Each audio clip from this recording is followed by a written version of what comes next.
Hey, what's up guys? Bajheera here. Ended up hitting 2500 on my Horde Warrior recently, and I'd like to share with you some of the games we had along the way. So we're going to start off with a KFC versus Beast Cleave matchup, and Beast Cleave is a very strong team, capable of a lot of instant CC and some insane bursts coming from both the Hunter and definitely from the Enhancement Shaman. So what we're going to try to do as Shaman KFC is we're going to decide to hit this Enhancement Shaman. And right out of the gate, we're going to see the Enhancement Shaman go wild on my Hunter.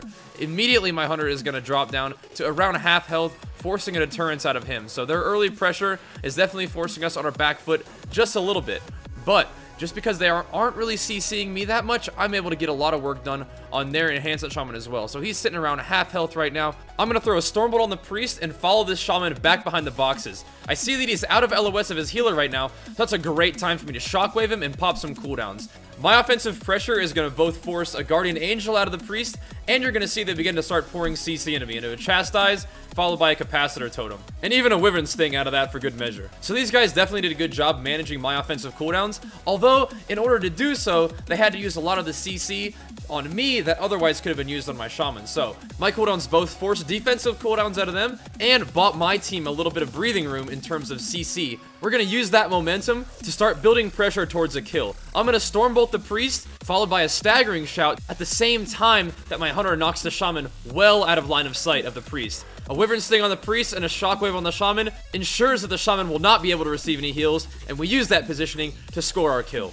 Really cool little setup on that final kill. Using my offensive cooldowns to force defensives and CC onto me, which gave us an opening to score a kill using some pretty sweet positioning and CC of our own. In this next match, we're going to be fighting a very formidable PH Chi, as you'll see here.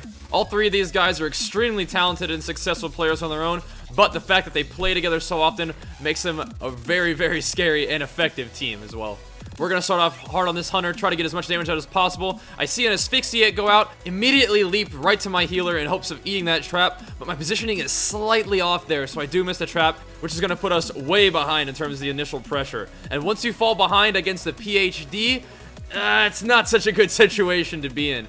Right now, Jellybeans is going to position himself right on the edge of this bridge, and you're going to see that actually is going to be a big deal a little bit later on. I'm going to pop offensive cooldowns and stun the Monk. I really want to try to build some counter pressure here, even though we're also forced to Spirit Link and deter once again. So there is some insane pressure coming out from these guys right now. And now this is where I was talking about watch Jellybean's positioning. He's always a really creative trapper, and when I've played with him before, it's always been a lot of fun to see what he comes up with. But right now, I'm going to stun him on the edge of the bridge. We're going to notice the enemy Monk is going to paralyze my Shaman, and Jellybeans is going to fire a trap all the way from the edge of the bridge right down onto my Shaman and trap him out of that paralyze, which is going to score them the kill on us. So all in all, I think what I could have improved on my part is definitely, you know, I let my Shaman eat 2 traps, and that's not good. I was in position for the first one, but definitely was thinking about it, but didn't quite pull the trigger on leaping across the map to eat the second one. So a little bit of mispositioning and then hesitation cost us those games. So those are the things I can be a little bit more heads up on, is really making sure we eat those traps and prevent the CC that puts us so far behind. And speaking of intense opening pressure, we're fighting a KFC right now,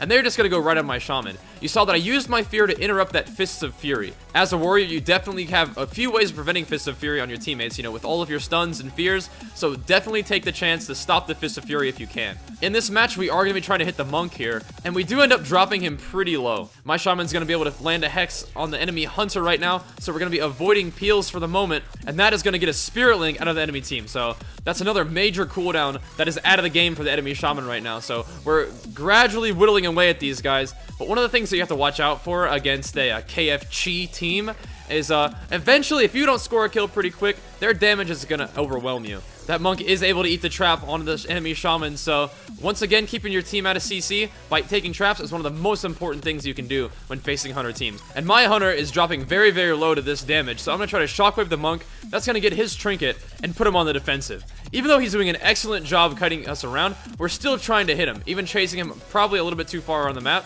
At this point, I'm anticipating a swap to me, especially because I got stunned there, so I'm going to go D-stance and use Die by the Sword. While they were focusing on me, however, we were able to land land a capacitor totem into a scatter shot into a trap onto the enemy shaman. So right now is a great chance for us to get some damage out. I'm able to root the monk, but he gets out of that with his transcendence. Meanwhile, I'm sitting in a wyvern sting, but so is the enemy shaman. So the pressure advantage is still sort of in our favor.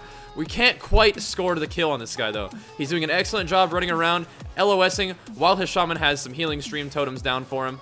My hunter's sitting about half health right now, so I definitely want to get a little bit of heals going for him. So I hit the monk with a shockwave, throw a stormbolt over at the shaman, charge the monk so he's unable to eat the trap, and the trap does land. Unfortunately, my shaman is also about to get trapped. However, he does manage to ground that trap, which does allow us to keep our pressure rolling on the monk.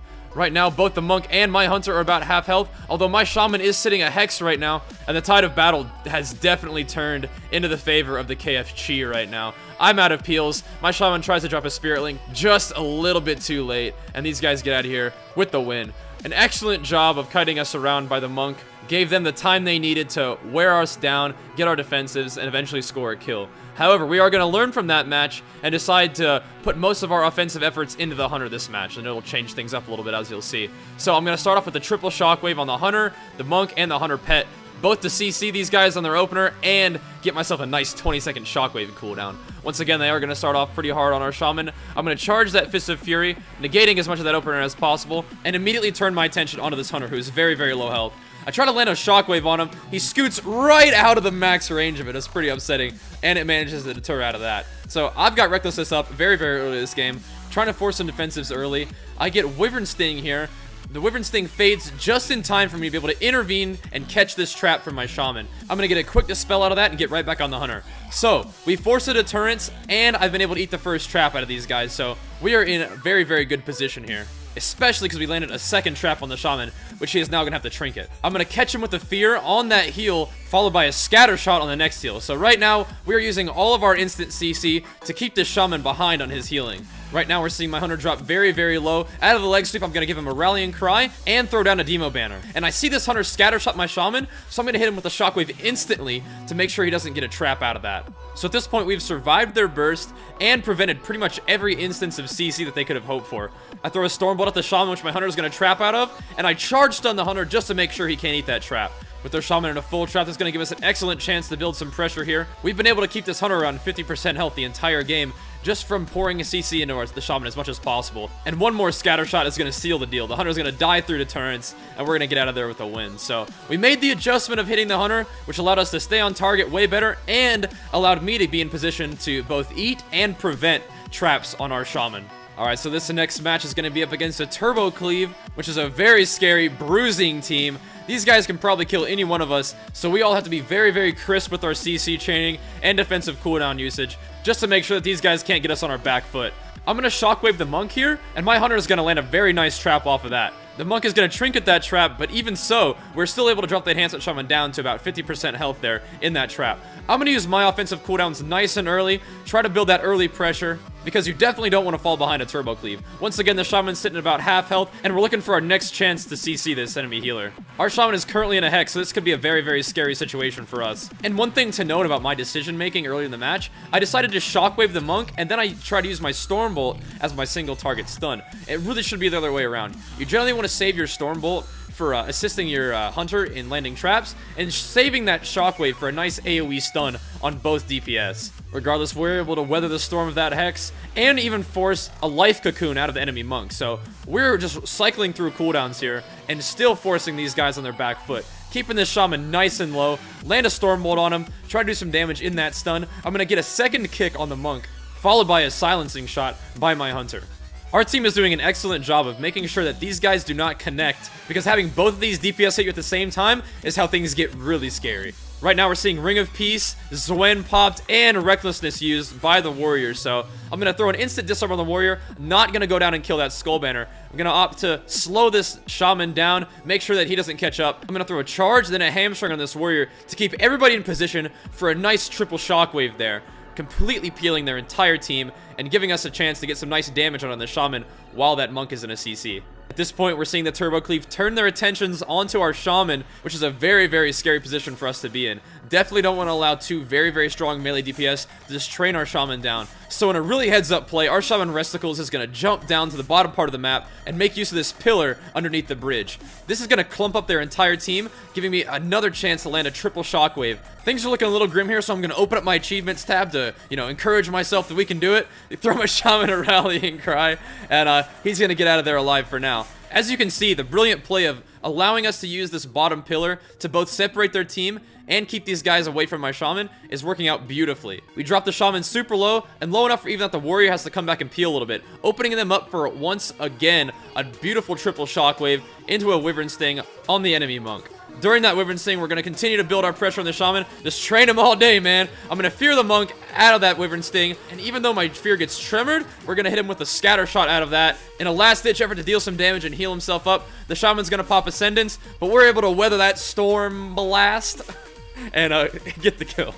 So that was a pretty intense match. And I think what really changed the rip tide of battle was our Shaman hopping down to the bottom part of the map and using that pillar to his advantage. That allowed us to keep them off of him, but also get them out of position and score a kill. In this match, we're going to be fighting up against a god comp, and I'm going to get cloned with Reflect Up a couple times this match, but you can't let that sort of stuff deter you. Now, this is kind of goofy. The beginning of this match is so derpy. I get cloned with Reflect Up, then I chase this druid around for about an hour and a half, try to get a fear, which I never get, by the way, so I'm going to have to pop a bazillion defensive cooldowns just to stay alive. So things aren't looking all that great for us at the beginning of the match. But I am able to land that fear out of the Wyvern Sting, which he trinkets, and it immediately gets silence shot on his trinket. And during that small CC chain, we're able to force an ice block, which I'm going to shatter and pop offensive cooldowns in hopes of trying to deal some damage out of that. Of course, I get cloned with Reflect Up once again, so, these things happen. I'm going to kick that Polymorph and immediately get half cloned out of that. So these guys are doing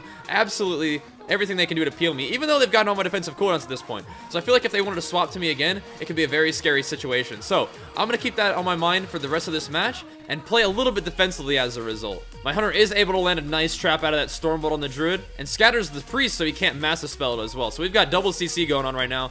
Just gives us a great chance to get some sweet damage onto this mage. I'm going to kick that Polymorph and continue my damage on the mage. I'm going to hit the Druid with a quick focus charge, leading into a Wyvern Sting, trying our best to prevent all heals on this mage. The mage is dipping pretty low, down into the 30s and 40% range. I see him throw off his orb, so I'm going to throw down a demoralizing banner, trying to prevent some of that damage. Throw a quick Stormbolt on that Druid's clone, which is going to allow us to get another Ice Block out of this mage. Immediately, I'm going to turn my damage onto the Priest and switch back to the mage as soon as he comes out of his Ice Block. My Hunter is going to land a really nice scatter into a trap on the enemy Druid, which the Druid is going to Ice Block. Slowly but surely, we are wearing this team down, getting their defensive cooldowns, but at the same time, these guys are still a god comp, so they're not going down without a fight, that's for sure. With my Shaman and a Polymorph and my Hunter stuck in a fear, this is a pretty scary situation for me. I won't be able to receive any heals or peels if these guys try to go aggressive on me, so I'm going to heroic leap way the heck out of there, get a fear on the Druid and the Shadow Priest, and manage to avoid a potentially very scary situation. So instead of using my fear as like a CC that we would use to build offensive pressure, we use it essentially as like a pause button to try to be like, all right, hold on, timeout, this is not looking good, let me get you guys into fear and reassess the situation. Because I definitely would say we're in the lead here, and I definitely do not want to get randomly globaled by a god comp. So we survived that situation. I'm going to reflect that Polymorph, continue my damage on this mage, Shockwave that Druid. I do unfortunately get Polymorph there, but these guys are in peel mode right now. They're definitely running low on defensive cooldowns, and they want to do whatever they can to try to stop the offensive momentum we've got going on right now. I'm going to sit this full clone, definitely knowing that against a god comp, your trinket is a very, very valuable tool to your survival. So you don't want to use it as just like a rage trinket, like, oh, I got cloned again, trinket. No, you're going to trinket that deep freeze while your healer's improved counterspell. That's the right kind of trinket.